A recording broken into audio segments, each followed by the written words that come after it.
अब्दुल राशिद शेख ने वंदे मातरम पर चर्चा करने से पहले ही बता दिया था कि इस भाषण के बाद उनको जेल हो सकती है। टाइम देना, क्योंकि आप तो घर जाएंगे, मुझे तो जेल जाना है वापस।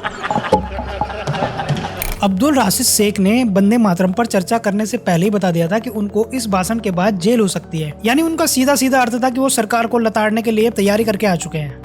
निसार तेरी गलियों पे ए वतन कि जहाँ चली है रस्म कोई सर उठा के न चले। अपनी मातृभूमि से किसको प्यार नहीं हो सकता। मैं सलाम करता हूँ उस धरती को जिसने अंग्रेजों से आज़ादी तो ले ली, लेकिन अंग्रेज़ों की चालाकी और लीडरशिप की नाअहली की वजह से उस अनडिवाइडेड इंडिया के 3 हिस्से कर दिए। और शुरुआत में उन्होंने अपने जन्मभूमि को सलाम कर 1947 की आज़ादी के बाद अब तक के तमाम सरकारों को कोसना शुरू कर दिया और बताया कि कैसे जवाहरलाल नेहरू से लेकर मोदी तक सब ने जम्मू एंड कश्मीर को सियासत का अखाड़ा बना के रखा। मैं सलाम पेश करता हूँ उस धरती को जिसने मुझे जन्म तो दिया, लेकिन 6.5 साल से मैं उसकी एक झलक देखने को तरस रहा हूँ।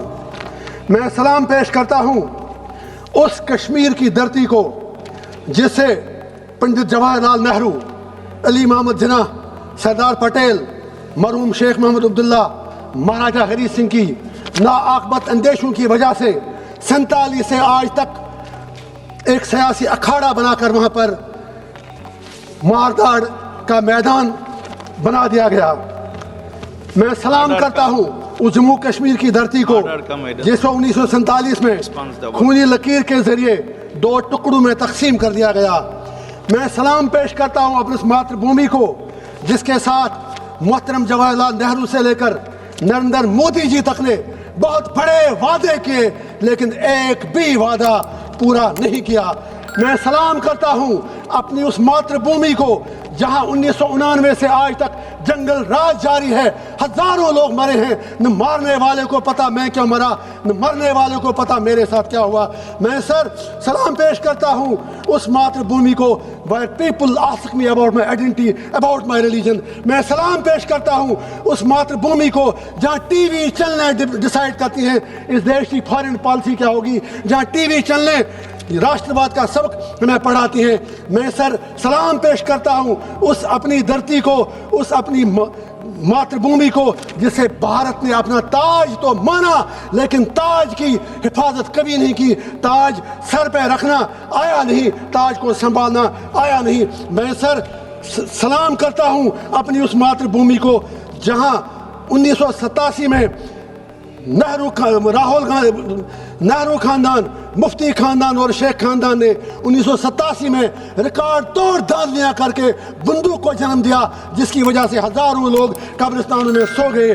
मैं सलाम करता हूं उस जम्मू कश्मीर की मातृभूमि को जहां के लोकल अफसरों को डिसएम्पावर किया गया। मैं सलाम करता हूं उस जम्मू कश्मीर की धरती को जिसे 5 अगस्त 2019 को इस सरकार ने सब कुछ छीन लिया, स्टेट के 2 हिस्से कर दिए, 370 छीना, 35 से छीना। मैं सलाम करता हूं उस धरती को जहां से मेरे कश्मीरी पंडित भाइयों को 1990 में एक साजिश के तहत वहां से निकाल दिया गया। जस्ट 2 मिनट्स मोर प्लीज, मैंने 2 मिनट नहीं बोला अभी। न्याय कीजिए, न्याय कीजिए, हाथ जोड़ता हूं आगे।